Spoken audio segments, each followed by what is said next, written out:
आज आपण इयत्ता 9वी या वर्गातील गणित भाग 1 मधील प्रकरण पहिले संच या प्रकरणाविषयी माहिती घेणार आहोत। या प्रकरणामध्ये आपल्याला काय काय पाहायचं आहे, कशा कशा कोणकोणत्या घटकांचा अभ्यास करायचा आहे हे आपण प्रथमतः माहिती करून घेऊया आणि प्रत्येक घटकाविषयी सुरुवातीला माहिती घेऊ आणि त्यानंतर त्यावरील उदाहरणे सोडवू। आपल्याला जर उदाहरणे सोडवण्यासाठी कठीण जात असेल तर आपल्याला त्यामधील संकल्पना स्पष्ट नसतील, त्या प्रकरणामधील संकल्पना स्पष्ट नसतील तर आपल्याला उदाहरणे सोडवण्यासाठी अडचण येऊ शकते। पण जर संकल्पना स्पष्ट असतील तर आपल्याला उदाहरण सोडवण्यासाठी अडचण येणार नाही। आपण यामध्ये कोणकोणत्या संकल्पना आहेत, कोणकोणते घटक आहेत याबद्दल आपण माहिती घेऊया। प्रथमतः या प्रकरणामध्ये संच म्हणजे काय, ते कशाला संच म्हणतात त्याचा आपण अभ्यास करणार आहोत। त्यानंतर संच लिहिण्याच्या पद्धती, संच लिहिण्याच्या काही पद्धती आहेत, त्या कशा लिहितात, त्याच्यासाठी काय नियम आहेत, काय अटी आहेत त्याचा अभ्यास करणार आहोत। त्यानंतरचा घटक आहे चा घटक असणे किंवा नसणे, हे आपण शिकताना पाहणारच आहोत। त्यानंतर संचाचे प्रकार, किती प्रकार आहेत त्याचा अभ्यास करणार आहोत, काय कोणकोणते प्रकार आहेत। त्यानंतर व्यंगचित्रे, समान संच, उपसंच, विश्व संच, पूरक संच, छेद संच, संयोग संच, विभिन्न संच आणि याच्या व्यतिरिक्त काही आपल्याकडे संकल्पना येणार आहेत, काही घटक येणार आहेत, त्याचाही आपण याच्या सोबत करणार आहोत। आता यामध्ये सुरुवातीला आपण संच म्हणजे काय, नंबर 1 ला संच म्हणजे काय,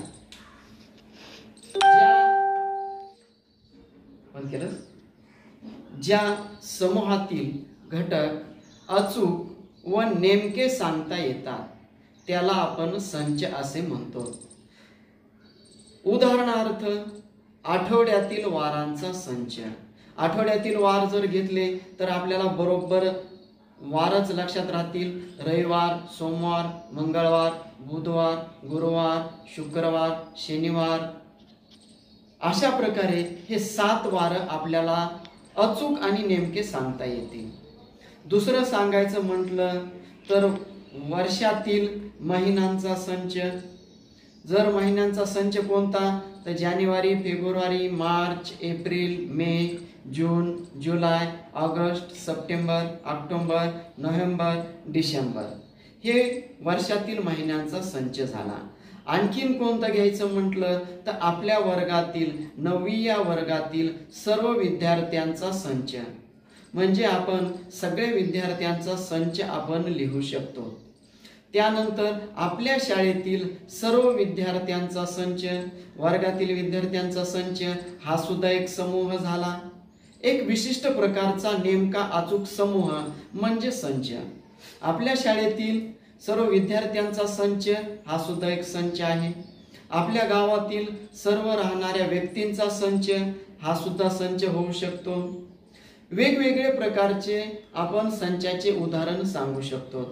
त्याचप्रमाणे गणितामध्ये सांगायचं झालं तर समसंख्यांचा संच। समसंख्या म्हणजे कोणत्या, ज्या संख्यांना 2 ने भाग जातो, 2, 4, 6 अप टू इन्फिनिटी म्हणजे अनंत पर्यंत। त्यानंतर विषम संख्यांचा संच म्हणजे 1, 3, 5, 7, ज्या संख्यांना आपण 2 ने भाग जात नाही त्याला आपण विषम संख्या म्हणतो, त्यांचा संच। या अशा प्रकारचे उदाहरण आपण वेगवेगळे घेणार आहोत। पण संच कशाला म्हणतात त्यापेक्षा संच कोणते होऊ शकत नाहीत हे आपल्याला कळालं की कोणते संच होतात ते आपल्या लक्षात येतं। उदाहरण जर घ्यायचं असेल तर आपल्या वर्गातील हुशार मुलांचा संच, हा या संचाला आपण संच म्हणू शकणार नाही। कारण काय तर आपल्या वर्गातील प्रत्येक विद्यार्थी हा हुशार असतो। आपण असं म्हणू शकत नाही की तो विद्यार्थी हुशार नाही म्हणून हा संच याला आपण म्हणू शकत नाही। आपल्या वर्गातील मूर्ख विद्यार्थ्यांचा संच, त्यांनाही आपण संच म्हणू शकणार नाहीत, कारण आपण कोणालाही मूर्ख म्हणू शकत नाहीत. म्हणून असे जे अचूक आणि नेम क्रायटेरिया ठरवलेले असतात तरच तो संच होऊ शकतो, अन्यथा होऊ शकत नाही. आपल्याला जर घ्यायचंच असेल तर आणखी उदाहरण म्हणून आपल्याला आपल्या घरामध्ये जे रॅशन भरतात त्यांची जर एक यादी केली तर त्याचा सुद्धा आपला संच होऊ शकतो. पण यादी करायला हवी. आपण जर म्हणलं आपल्या घरातील रॅशनचा संच, तर मग कितीतरी रॅशन आपल्या घरामध्ये असतं, तर मग त्याला संच म्हणू शकतो का? तर त्याला संच म्हणू शकणार नाही. अचूक व नेमकेपणा म्हणजे आपल्याला त्याच्यामध्ये एकदम अचूकपणा पाहिजे आणि नेमकेपणा पाहिजे, तरच तो संच होऊ शकतो. म्हणजेच ज्या समूहातील घटक अचूक व नेमके सांगता येतात त्याला आपण संच असे म्हणतो. संच लिहिण्याच्या दोन पद्धती आहेत, एक यादी पद्धत आणि नंबर 2 गुणधर्म पद्धत. आपण सुरुवातीला यादी पद्धतीचा अभ्यास घेऊया. यादी पद्धत लिहिताना कोणकोणत्या बाबी लक्षात ठेवायला पाहिजेत ते पाहू आपण. नंबर 1 यादी पद्धत. ही यादी पद्धत लिहित असताना त्याच्यामधील सर्व घटक महिरपी कंसात लिहितात. महिरपी कंस म्हणजे आपण जो नेहमी काढतो त्यासारखाच पण थोडा वेगळा असतो, याला महिरपी कंस असे म्हणतात. ह्या महिरपी कंसामध्ये सर्व घटक लिहितात. प्रत्येक घटक दाखवताना स्वल्पविराम द्यायचा, म्हणजे एक घटक लिहिला आणि दुसऱ्या घटकामध्ये वेगळेपणा दाखवायचा आहे, त्याच्यासाठी प्रत्येक घटक झाला की स्वल्पविराम द्यायचा. त्याच्यानंतर प्रत्येक घटक एकदाच लिहायचा. म्हणजे आपण एकदा आता हे प्रत्येक वेळी 2-2 घटक आले तर ते 2 घटक आपण एकाच असतील तर ते डबल लिहायचे नाही, तो घटक एकदाच लिहायचा, डबल लिहायचा नाही. आणि संचाला ए पासून झेड पर्यंत कोणतंही एक नाव द्यायचं. आता आपण यादी पद्धतीने एक उदाहरण घेऊया. ते उदाहरण आहे 1 ते 10 मधील सर्व विषम संख्यांचा संच. आता विषम संख्या कोणत्या? 1 ते 10 मधील. तर आपल्याला 1 ते 10 मधील संख्या विषम घ्यायच्या. मधील हा शब्द महत्वाचा आहे, कारण 1 ते 10 मधील म्हणजे 1 येणार नाही आणि 10 सुद्धा येणार नाही. बिटवीन म्हणजे दोघांच्या मधील. मग कोणकोणते आहेत? तर आपल्याला आधी माहिती पाहिजे. 1 तर घेता येणार नाही, मग 3 एक संख्या आहे, 5 आहे, 7 आहे, 9 या संख्या विषम संख्या झाल्या 1 ते 10 पर्यंतच्या. मग यांचा संच यादी पद्धतीने लिहायचा आहे. मग कसा लिहायचा? आपण काय करायचं, प्रथमतः संचाला ए पासून झेड पर्यंत कोणतंही नाव द्यायचं. तुम्हाला वाटलं ए द्यायचं असेल ए द्या, बी द्यायचं असेल बी द्या. आपण ए नाव देऊया, बरोबरचं चिन्ह काढायचं. त्यानंतर महिरपी कंस काढायचा. बघा जसं सांगितलं तसं करायला होतं आपण. आता त्याच्यामधील विषम संख्या लिहायच्या. कोणकोणत्या विषम संख्या आपण या ठिकाणी लिहिल्यात? 3, 5, 7, 9. आता जर आपण अशी संख्या लिहिली तर आपले हे एकच संख्या होईल, पण याच्यामधील प्रत्येक घटक वेगळा दाखवण्यासाठी स्वल्प विराम द्यायला विसरायचा नाही आणि शेवटीला महिरपी कंस आपण बंद करायचा. आपण दुसरं उदाहरण घेऊया. आठवड्यातील वारांचा संच यादी पद्धतीने लिहायचा आहे. आता सुरुवातीला आपण ए पासून झेड पर्यंत नाव द्यायचं, कोणतंही नाव द्या. आपण यावेळेस पी हे नाव दिलं, त्यानंतर बरोबरचं चिन्ह काढायचं. पी नावाचा संच आहे, त्यानंतर महिरपी कंस काढायचं. आता आठवड्यातील वार कोणकोणते आहेत माहिती आहे तुम्हाला? कोणते वार आहेत? सोमवार, नंतर मंगळवार, नंतर बुधवार, नंतर गुरुवार, नंतर शनिवार आणि शेवटी रविवार आणि महिरपी कंस बंद. आठवड्यातील वार सर्वचे सर्व आले का बघा? अचूक आणि नेमकेपणा आहेत, म्हणजे याला आपल्याला संच म्हणता येतं. त्याच्यानंतरचं उदाहरण घेऊ आपण. इंग्रजी मुळाक्षरांमधील स्वरांचा संच. इंग्रजीमधील मुळाक्षरातील स्वरांचा संच कोणते? आता आपण पी नाव दिलं, इथं ए पासून झेड पर्यंत कोणतंही नाव द्या. आपल्याला झेड द्यावं वाटलं, झेड नाव दिलं, बरोबरचं चिन्ह दिलं, महिरपी कंस काढला. आता इंग्रजीमधील स्वर कोणकोणते आहेत? ए, ई, आय, ओ, यू हे स्वर झाले. हे 5 स्वर आहेत. आपण लिहिलं तिथं. आपण यादी पद्धतीवरील काही उदाहरणं पाहिले. यादी पद्धतीने कसे लिहितात ते सुद्धा आपण संचाचं पाहिलेलं आहे.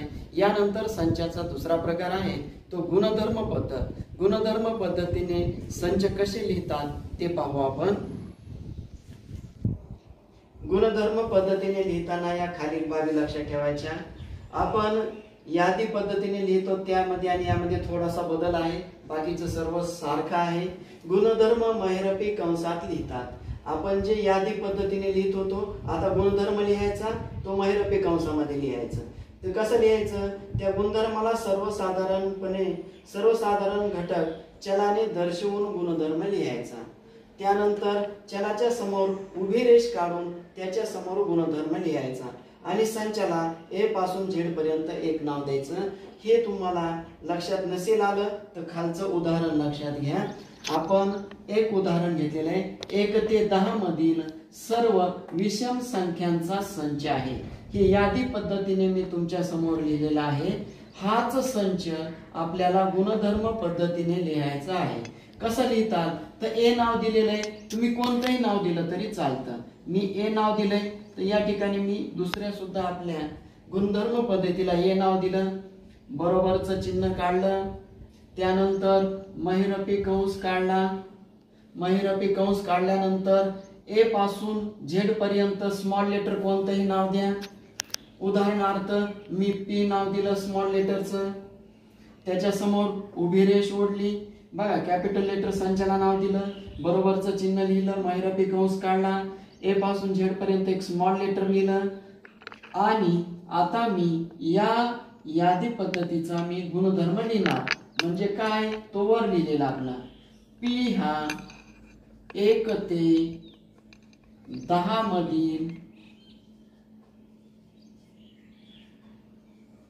मधील सर्व विषम संख्यांचा संच आहे. आणि शेवटी महिरपी कंस बंद केला. बघा, ह्या सर्व यादी पद्धतीने जो लिहिलेला आहे तो आपण खाली गुणधर्म पद्धतीने तोच संच लिहिलेला आहे.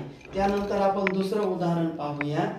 आठवड्यातील वारांचा संच आपण यादी पद्धतीने लिहिलेला आहे. आपण तो गुणधर्म पद्धतीने लिहूया.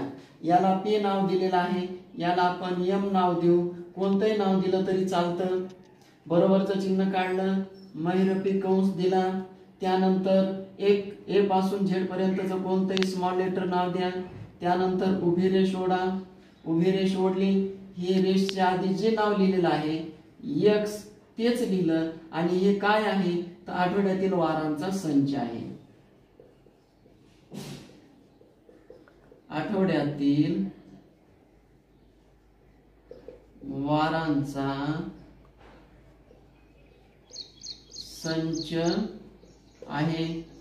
तुम्हाला खालचं सुद्धा आता गुणधर्म पद्धतीने कसं लिहायचं ते लक्षात आलेलं असेल. आपण लिहूया. आता इथं यादी पद्धतीने लिहिलंय, आपण आता गुणधर्म पद्धतीने लिहू. ती नाव दिलं, महिरपी कंस काढला.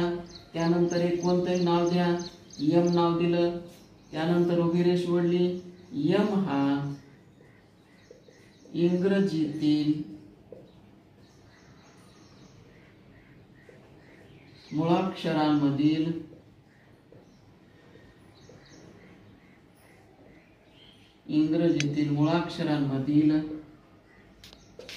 स्वरांचा संच आहे. पहा,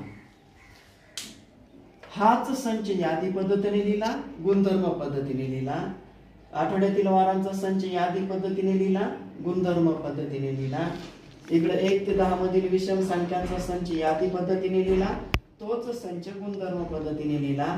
आणखीन काही आपण उदाहरणे यादी पद्धतीने आणि संच यादी पद्धतीने आणि गुणधर्म पद्धतीने कसे लिहितात ते पाहू. आपण यादी पद्धतीने आणि गुणधर्म पद्धतीने काही संच एकाच वेळेस लिहूया, म्हणजे तुम्हाला गुणधर्म पद्धतीने आणि यादी पद्धतीने संच कसे लिहायचे ते लक्षात येईल. आता नंबर 1, नैसर्गिक संख्यांचा संच. नैसर्गिक संख्याला आपण इंग्रजीमध्ये नॅचरल नंबर असं म्हणतो. मग मी काय केलं की n हे कॅपिटल अक्षर लिहिलं, नॅचरल नंबर म्हणतात म्हणून, बरोबर महिरपी कंसामध्ये. आता नैसर्गिक संख्या कोणत्या? 1 2 3 ते पुढे अनंत पर्यंत जेवढ्या संख्या त्याला नैसर्गिक संख्या म्हणतात. 1 2 3 ते पुढे कुठपर्यंतही आहेत त्याला नैसर्गिक संख्या संच म्हणतात. हा झाला नैसर्गिक संख्या संच यादी पद्धतीने. हाच संच आपल्याला गुणधर्म पद्धतीने लिहायचा आहे. तर मी सुद्धा तिथं n लिहिणार, बरोबर महिरपी कंसामध्ये एक अक्षर लिहिणार मी AMN. कोणतंही लिहा. ए उभी रेष ओढली, याला विसर्ग म्हणतात. ए हा नैसर्गिक संख्यांचा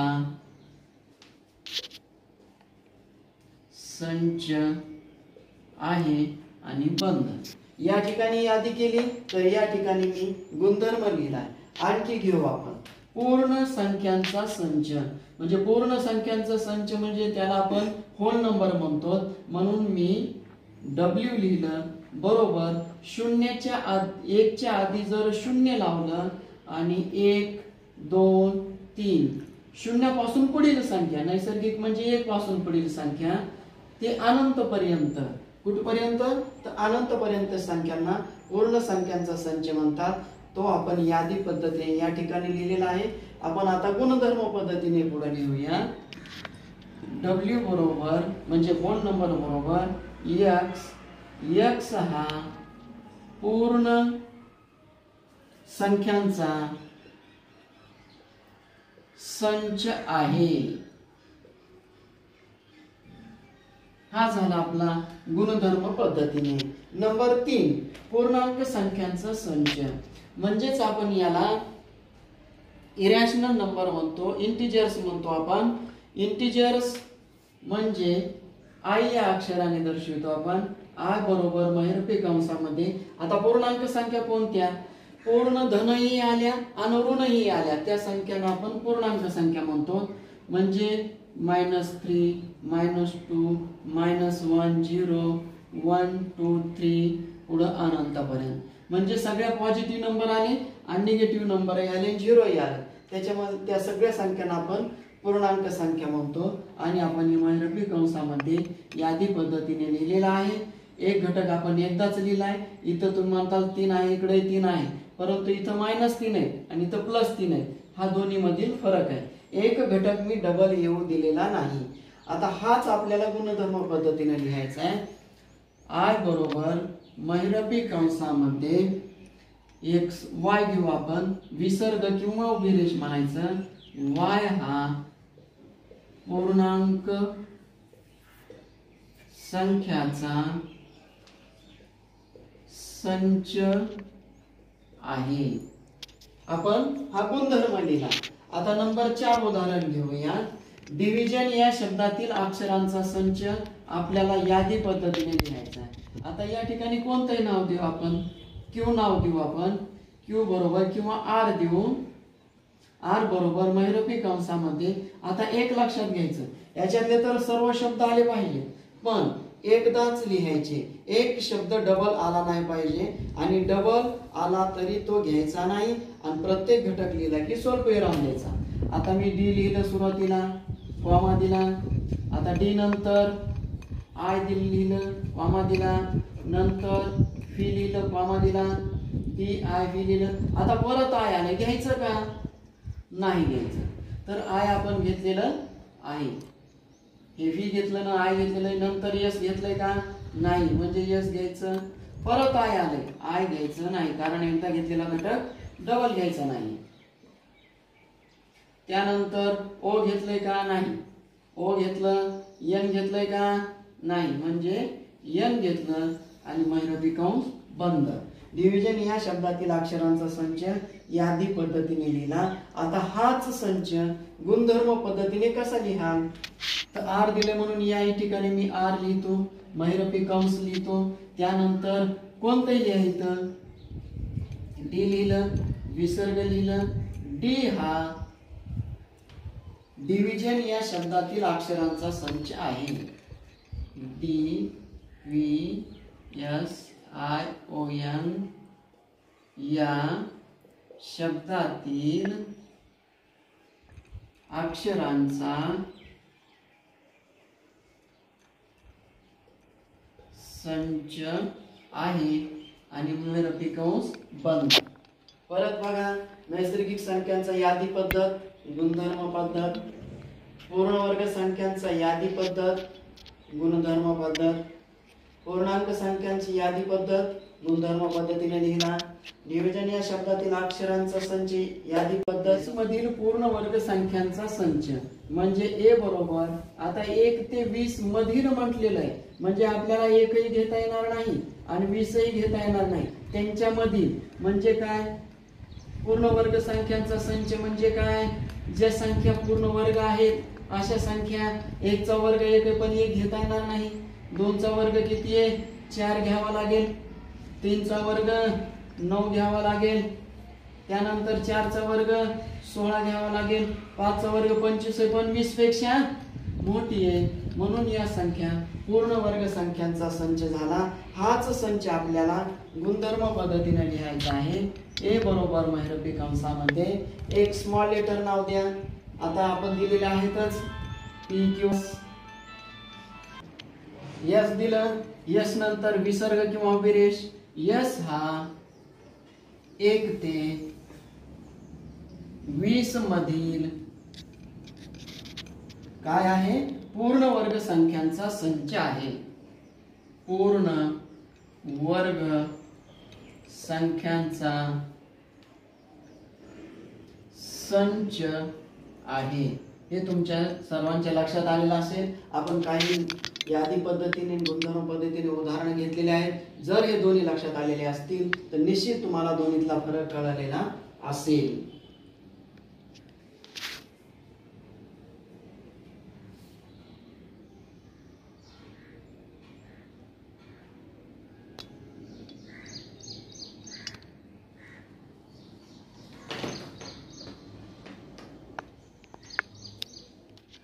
आताच आपण संच म्हणजे काय, संचाचे प्रकार, यादी पद्धत आणि गुणधर्म पद्धत पाहिलेली आहे. आता त्याच्या नंतरचा घटक आहे चा घटक असणे किंवा चा घटक नसणे. हा सुद्धा एक व्यवस्थित घटक समजावून घ्या, तुम्हाला यावर उदाहरणे सोडवता येतील. उदाहरण म्हणून या ठिकाणी घेतलेला आहे आठवड्यातील वारांचा संच. या ठिकाणी मी आठवड्यातील वारांचा संच यादी पद्धतीने लिहिलेला आहे, बरोबर आहे. मग इथं काय लिहिलंय, ए बरोबर महिरपी कंसामध्ये सोमवार, मंगळवार, बुधवार, गुरुवार, शुक्रवार आणि शनिवार, आणि एक घटक राहिला आपला तो रविवार, आणि शेवटी महिरपी कंस बंद. आता या ठिकाणी आपण सोमवार हा ए मधील घटक आहे.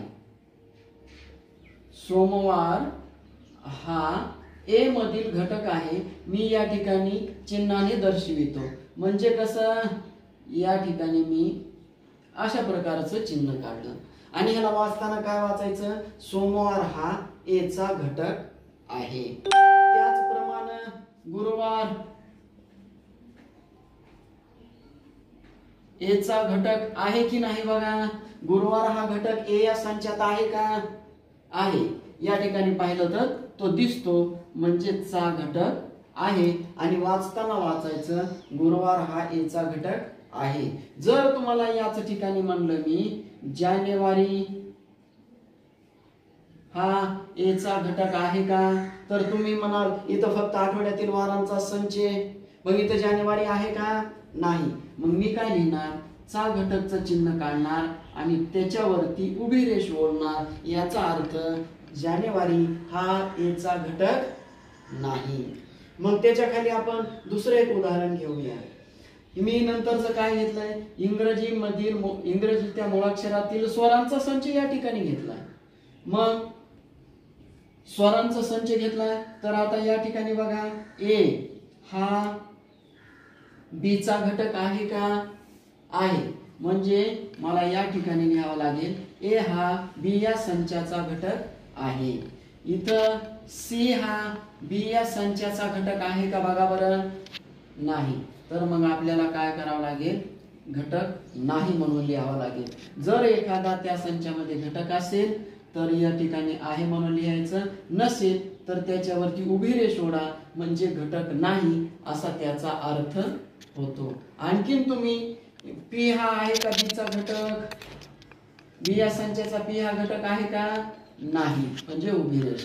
हे तुमच्या लक्षामध्ये आलं पाहिजे. यानंतर आपण संचाचे प्रकार पाहणार आहोत. संचाच्या प्रकारामध्ये पहिला प्रकार आहे एक घटक संच. या नावामध्येच आहे एक घटक, म्हणजे ज्या संचामध्ये एकच घटक असतो. उदाहरणार्थ ए हा संच आहे, त्याच्यामध्ये 2 हा एकच घटक आहे. नंतर पी हा संच घेतला, त्याच्यामध्ये एकच घटक आहे. एम हा नावाचा एकच घटक आहे. किंवा यस हा नावाचा घेतला, त्याच्यामध्ये रविवार हा एकच घटक आहे. महिरपी कंस बंद केला. आणखी तुम्हाला वेगवेगळ्या प्रकारचे उदाहरणं घेता येतील. म्हणजे एक घटक म्हणजे ज्यामध्ये एकच घटक आहे त्याला एक घटक संच म्हणतात. आता नंबर 2 अरिक्त. अरिक्त म्हणजे रिकामा, ज्याच्यामध्ये एकही संच नाही. उदाहरण घेऊ आपण, ए बरोबर नुसतं महिरपी कंस, त्याच्यामध्ये काहीच नाही. त्यानंतर यस नावाचा घेतला, त्याच्यामध्ये सुद्धा काहीच नाही, म्हणजे रिकामा. म्हणजे याला आपण रिकामा संच किंवा एम्प्टी संच किंवा रिक्त संच असे आपण म्हणतो. आपण याला रिकामा संच म्हणजेच रिक्त संच दर्शवण्यासाठी आपल्याकडे एक चिन्ह या अक्षराने दर्शवितात, हे आपल्याला माहिती पाहिजे. हे चिन्ह आहे त्याचं रिक्त संच दाखवण्याचं. त्याच्यानंतर आपला शांत संच, म्हणजे ज्या संचातील आपण घटक, लक्ष द्या, घटक मोजू शकतो त्या संचाला आपण शांत संच म्हणायचं. ज्या संचातले घटक आपण मोजायला सुरुवात केली की मोजू शकतो त्याला आपण शांत संच म्हणायचं. म्हणजे उदाहरणार्थ ए नावाचा मी संच घेतला, त्याच्यातले काय केले 2 4 6 8 10 आणि या ठिकाणी मी थांबलो. म्हणजे ह्याच्यातले घटक मोजायला सुरुवात केल्या शेवट होतोय ना, म्हणून याला शांत संच म्हणायचं. पुन्हा दुसरा एखादा मी बी नावाचा संच घेतला, त्याच्यातले घटक घेतले 1 2 3 डॅश डॅश ते 100. याचा अर्थ काय, इथे मी डॅश डॅश केले, याचा अर्थ अनंत नाही, कुठपर्यंत 100 पर्यंत. म्हणजे एकदा आपण संचातील घटक मोजायला सुरुवात केले की त्याचा शेवट होतो, त्याला आपण शांत संच म्हणायचं.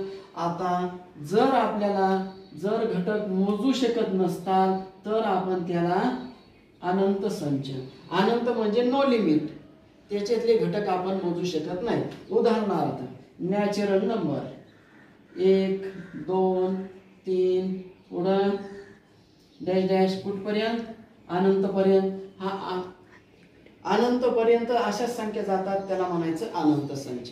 होल नंबर म्हणजे काय, पूर्ण संख्यांचा संच 0 1 2 3 ते पुढं अनंत पर्यंत. नैसर्गिक संख्यांचा संच अनंत संच, पूर्ण संख्यांचा संच हा अनंत संच. त्यानंतर पूर्णांक संख्यांचा संच आपण याआधी पाहिलेले आहेत, -3 -2 -1 0 1 2 3 कुठपर्यंत अनंत पर्यंत. म्हणजे ह्या संख्येत या संख्येचे सुद्धा घटक मोजू शकत नाहीत, याचे सुद्धा मोजू शकत नाहीत, त्यांना आपण अनंत संच म्हणायचं. आपलं नैसर्गिक संख्या असेल, पूर्ण संख्या असेल, पूर्णांक संख्या असेल, परिमेय संख्या असेल, अपरिमेय संख्या असेल, वास्तव संख्या असेल, या सर्व संख्यांना, या संख्यांच्या संचाला आपण अनंत संच आहेत असे आपण म्हणू शकतो. हे आपण संचाचे प्रकार पाहिलेले आहेत. आपण समान संच म्हणजे काय त्याच्यावरील उदाहरणे पाहू. जेव्हा दोन संचातील घटक समान असतात तेव्हा त्याला समान संच म्हणतात.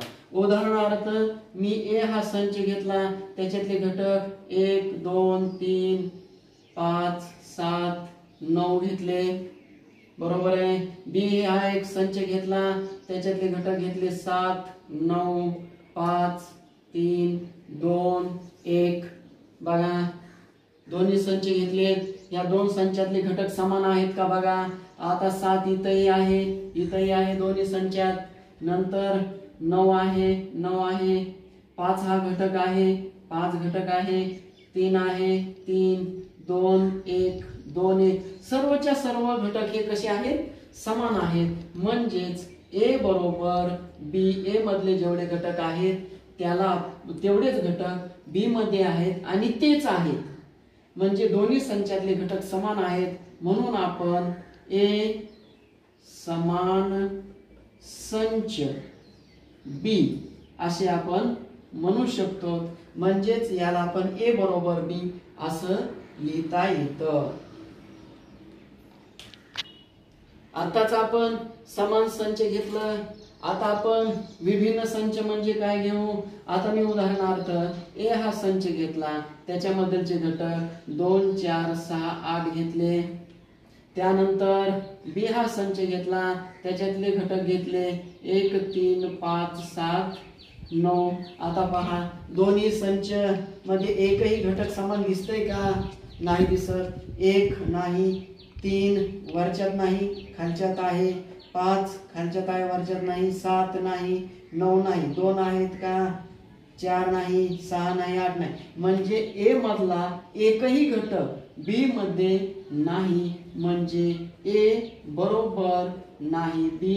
म्हणजे याला आपण अशा पद्धतीने आपण लिहू शकतो. म्हणजे ए बरोबर नाही बी, म्हणजे ए विभिन्न संच आहे बी. म्हणजेच याला लिहिताना ए विभिन्न संच बी या पद्धतीने आपण लिहू शकतो.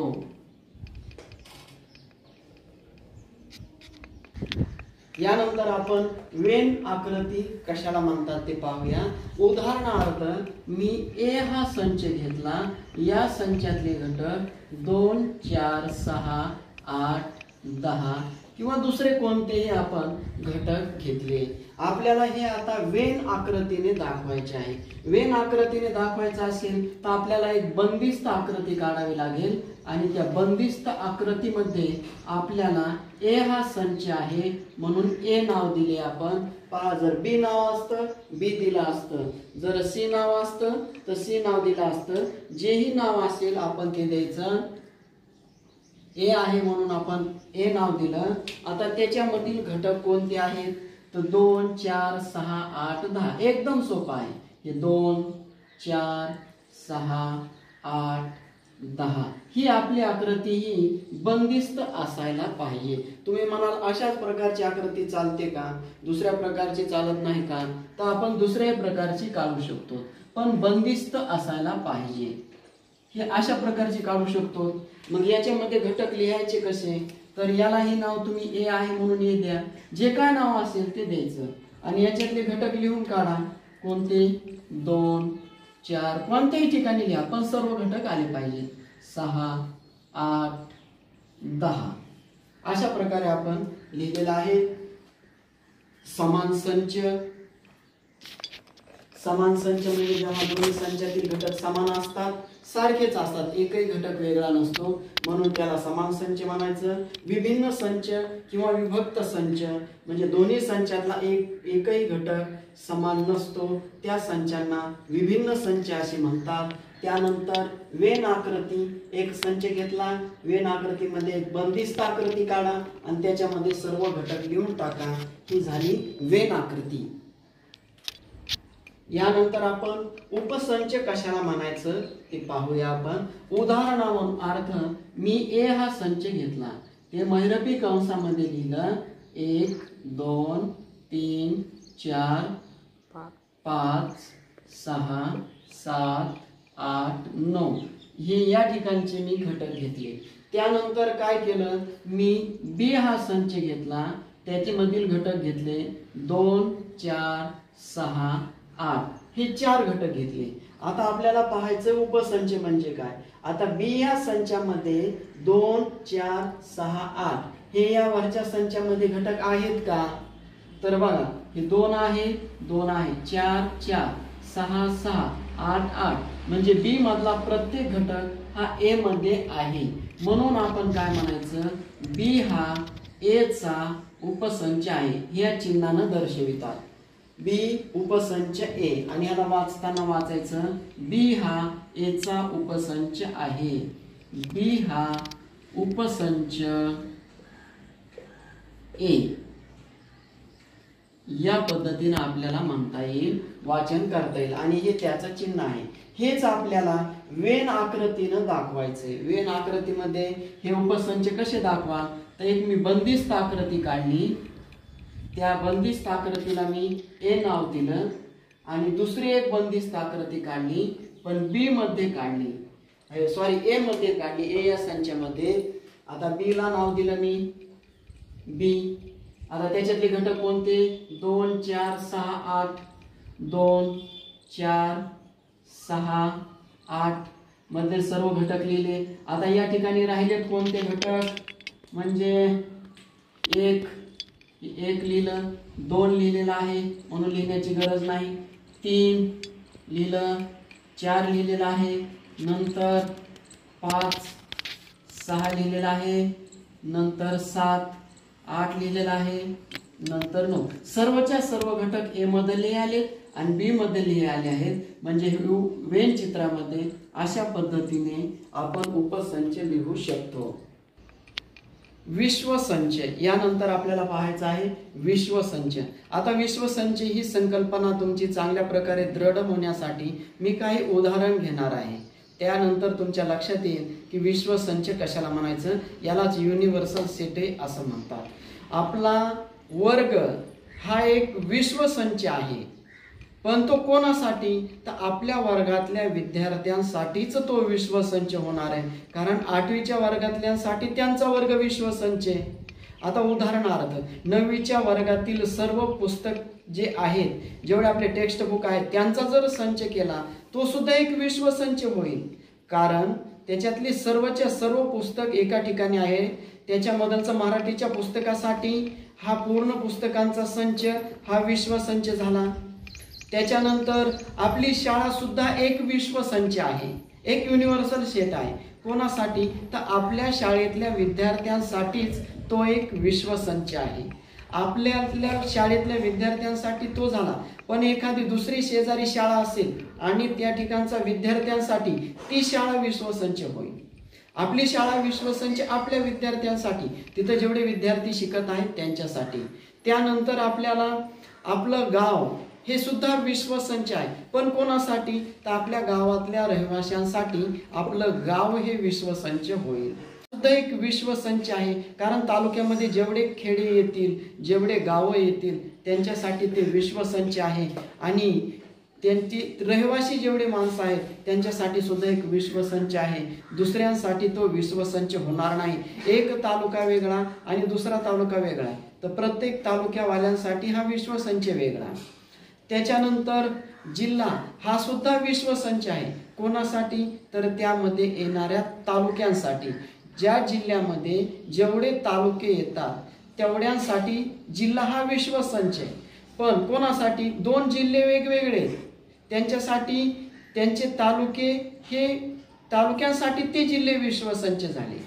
आता जिल्ह्यांसाठी विश्वसंच काय होईल, तर राज्य आपलं महाराष्ट्र हा एक विश्वसंच आहे त्यामधील येणाऱ्या जिल्ह्यांसाठी. परंतु आंध्र प्रदेशमध्ये एखादा जिल्हा असेल, कर्नाटक या राज्यामध्ये एखादा जिल्हा असेल त्यांच्यासाठी ते कर्नाटक राज्य विश्वसंच झालं. तामिळनाडू मधल्या जिल्ह्यांसाठी ते एक विश्वसंच झालं. मग जिल्ह्यांसाठी राज्य हे विश्वसंच झालं. तुम्ही म्हणाल राज्यासाठी काय विश्वसंच आहे, तर राज्यासाठी आपला भारत देश हा एक विश्वसंच आहे. कारण सर्वच्या सर्व राज्य हे त्या आपल्या भारत देशामध्ये येतात, म्हणून आपला भारत देश हा एक विश्वसंच आहे, कारण त्यामध्ये येणाऱ्या राज्यांसाठी. मग देशासाठी विश्वसंच कोणता, तर आशिया खंड हा त्याच्यासाठी एक विश्वसंच आहे. मग आशिया खंडामध्ये कोणकोणते येतात, आपले भारत, पाकिस्तान, आपले रशिया, चीन व जेवढे आपले देश येतात त्यांच्यासाठी आपला आशिया खंड हा एक विश्वसंच आहे. तुम्ही म्हणाल आशिया खंडासाठी काय विश्वसंच आहे, तर या सर्व खंडांसाठी आपली पृथ्वी ही एक विश्वसंच आहे. आपले जेवढे जे 7 खंड आहेत हे खंडांसाठी आपली पृथ्वी ही एक विश्वसंच झाली. तुम्ही म्हणाल पृथ्वीसाठी काय विश्वसंच आहे, तर आपल्या पृथ्वीसाठी सूर्यमाला ही विश्वसंच आहे. बरोबर आहे. तर विश्वसंच ही संकल्पना सर्वांना चांगल्या प्रकारे दृढ झाली असेल. आम्ही अशी एक मला अपेक्षा आहे. आता विश्वसंचाची आपण उदाहरणं घेऊया. विश्वसंच आपण काय ते पाहिले. आता आपण यानंतर पाहूया पूरक संच. पूरक संच घेण्यासाठी मी काय केलं, एक विश्वसंच घेतला. विश्वसंच म्हणजे युनिव्हर्सल सेट. एक विश्वसंच घेतला, त्यामधीलचे घटक घेतले 1 2 3 4 5 6 7 8 9 आणि 10. हा एक मी विश्वसंच घेतला. त्याच्यामध्ये मी दुसरा एक संच घेतला. त्या संचामध्ये मी ए हा संच घेतला आणि त्याच्यामध्ये घटक घेतले 2 4 6 8 आणि 10. पहा, पूरक संच ही संकल्पना नीट समजावून घ्या. विश्वसंच घेतला, त्यानंतर मी एक संच घेतला ए संच. आता ए संचातले घटक आहे 2 4 6 8 आणि 10. याच्यातले सर्वच्या सर्व घटक याच्यामध्ये आहेत.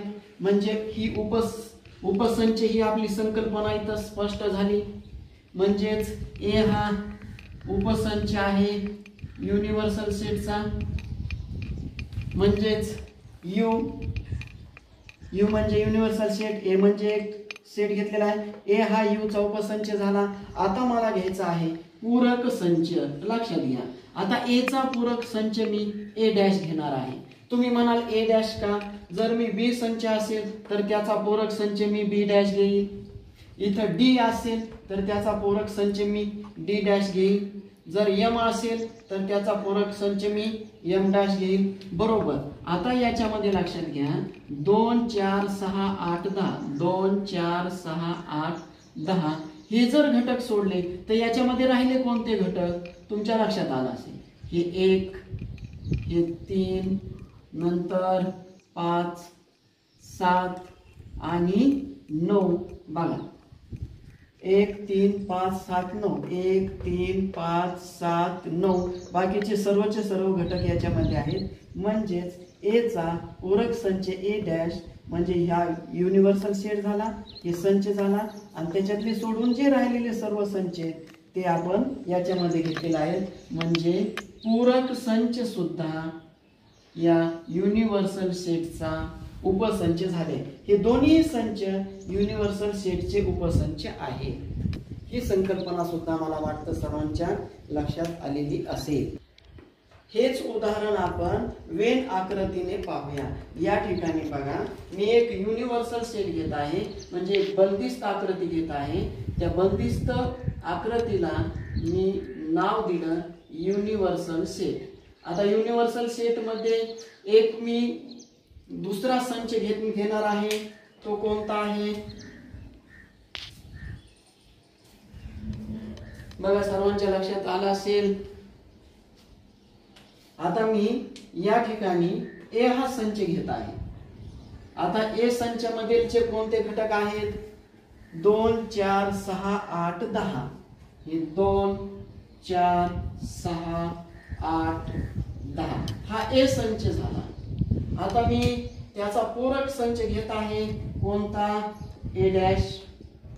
मग ए डॅश मधीलचे कोणते घटक आहेत 1 3 5 7 9. 1 3 5 7 9.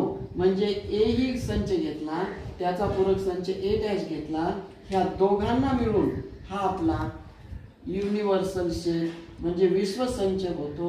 विश्वसंचामध्ये उपसंच येतो आणि पूरक संच येतो, या दोन्हींचा मिळून हा विश्वसंच होतो। हे वेन आकृतीने आपण या ठिकाणी दाखवलेले आहे। संचांवरील क्रिया आपल्याला यानंतर पाहायच्या आहेत। तर संचांवरील क्रिया जर पाहायच्या असतील तर आपण ए हा संच घेतला, त्या संचामध्ये मी घटक घेतले 2 4 6 8 किंवा आपण याच्यामध्ये वेगळे घटक घेऊया A B C D E F M N. मी ए हा संच घेतला, त्यानंतर बी हा संच घेतला, त्या संचामध्ये घटक घेतले D E M P Q R. अशा प्रकारचे मी 2 4 घटक याच्यामध्ये घेतले। ए या संचामध्ये काही घटक घेतले, बी संचामध्ये काही घटक घेतले। आपल्याला या दोन संचांचा छेद पाहायचा आहे। तर छेद कसा लिहायचा? ए इंटरसेक्शन बी हे छेद संच लिहिण्याचे चिन्ह आहे। मग ए इंटरसेक्शन बी घेतलं, बरोबर मी महिरपी कंस केला। आता महिरपी कंस केल्यानंतर काय लिहायचं? तर या दोन्ही संचामधलचे सारखे जे घटक आहेत ते खाली लिहायचे। आता बघा कोणकोणते सारखे आहेत? दोन्ही मध्ये डी आहे म्हणून मी डी लिहिलं, त्यानंतर काय आहे? ई आहे, ई लिहिलं, त्यानंतर एम आहे का? आहे म्हणून एम लिहिलं, पी आहे का? नाही, क्यू नाही, आर नाही, म्हणजे ए इंटरसेक्शन बी म्हणजे ए छेद बी बरोबर डी ई आणि एम म्हणजे दोन्ही संचातले सारखे घटक खाली घेतले, याला म्हणायचं छेद संच। हाच संच आपण वेन आकृतीने काढूया। वेन आकृतीने का आपल्याला हा संच काढायचा असेल, वेन आकृतीने काढू आपण। मी 2 बंदिस्त आकृत्या काढल्या, बघा मी कशा पद्धतीने काढतो। मी 2 बंदिस्त आकृत्या काढल्या, या बंदिस्त आकृत्यामध्ये या संचाला मी ए नाव दिलं, दुसऱ्या संचाला बी नाव दिलं। आता दोन्ही मध्ये सारखे कोणते घटक आहेत? ह्या दोन्ही मध्ये आले पाहिजे डी ई आणि एम। पहा ए मध्ये आलं आणि बी मध्ये आलं। आता हा जो तुम्हाला दिसत आहे तो हा या घटकाला आपण ए छेद बी असे म्हणतो। ए छेद बी आपण जे यू काढतो ते आपण उलट्या दिशेने काढायचं म्हणजे ए छेद बी। आता याच्यामध्ये राहिलेले घटक कुठे लिहायचे? तर या ठिकाणी लिहायचे A B C E F M. A B C राहिलेले घटक ई हे एफ आणि एन, एफ आणि एन, आणि या ठिकाणी राहिले कोणते? E M P Q R. E दोन्ही ठिकाणी लागले, एम ही दोन ठिकाणी, पी क्यू आर।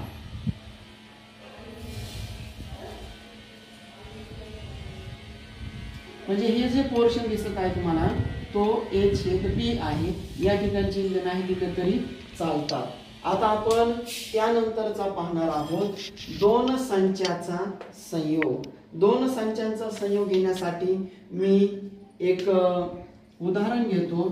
ए संच घेतला, त्यामधील आपण घटक घेतले 1 2 3 4 5 6 7 8 आणि 9 10। बी हा संच घेतला, त्याच्यातील घटक घेतले 5 7 9 11 आणि 12। हे असे मी 2 संच घेतले। आता यांचा संयोग करायचा आहे। संयोग करणे म्हणजे काय? ए युनियन बी म्हणजे दोघांचा संयोग करायचा, एकत्र करून लिहायचे। आधी काय करायचं? ए मधले घटक लिहून टाकायचे 1 2 3 4 5 6 7 8 9 10।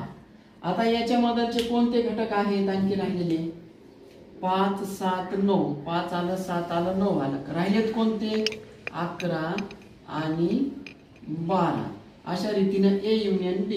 आता ए छेद म्हणजे सारखे घटक लिहित होतो, पण दोन संचांचा संयोग म्हणजे दोन्ही संचातले सर्वच्या सर्व घटक एकत्र करून लिहिणं, याला दोन संचांचा संयोग असे म्हणतात.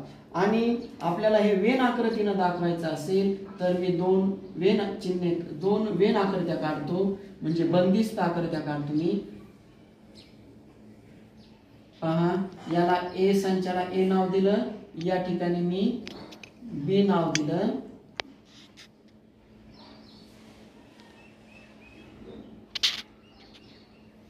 याला मी बी नाव दिलं. ही बंदिस्त आकृत्या झाल्या. आता दोन्ही मधले सारखे कोणते, तर या ठिकाणी येतील 5 7 9. आता राहिले कोणते, ए मधलचे 5 7 9 झाल्यानंतर 1 2 3 4, 1 2 3 4 5 आहे 6 8 10, 6 8 10. आता बी मध्ये राहिले कोणते, 11 आणि 12. 11 आणि 12 एक उदाहरण म्हणून तुम्हाला समजण्यासाठी मी घेतलेला आहे. परत एकदा सांगतो, दोन संचाचा संयोग छेद म्हणजे जे सारखे घटक आहेत ते येतील, आणि दोन संचांचा संयोग म्हणजे दोन्ही संचातले सर्वच्या सर्व घटक एकत्र करून लिहिणं, म्हणजे हे तर हा तर येणारच येणार, पण हे सर्वच्या सर्व हे पूर्ण येणार. आणि आपल्याला याच्या खाली लिहिता येतं ए संयोग बी. आपण अशा पद्धतीने लिहू शकतो. संच या प्रकरणामधील जेवढ्या संकल्पना होत्या तेवढ्या मी तुम्हाला पूर्णच्या पूर्णपणे स्पष्ट करून सांगितलेल्या आहेत. या जर संकल्पना तुम्हाला समजल्या तर आपल्याला सराव संचामधील सर्वच्या सर्व उदाहरणं तुम्हाला समजतील. आणि या जर संकल्पना तुमच्या अपूर्ण राहिल्या तर तुम्हाला सराव संचामधील उदाहरणे सोडवण्यासाठी अडचण येईल. त्यासाठी तुम्हाला सर्वांना या संकल्पना समजल्या नसतील तर हा व्हिडिओ पहिल्यापासून डबल समजून घ्या, जेणेकरून तुम्हाला उदाहरण सोडवण्यासाठी कसलीच अडचण येणार नाही. यानंतर आपण सराव संचामधील उदाहरणे दिलेल्या संकल्पनांवरती आधारित आहेत ते आपण घेणार आहोत.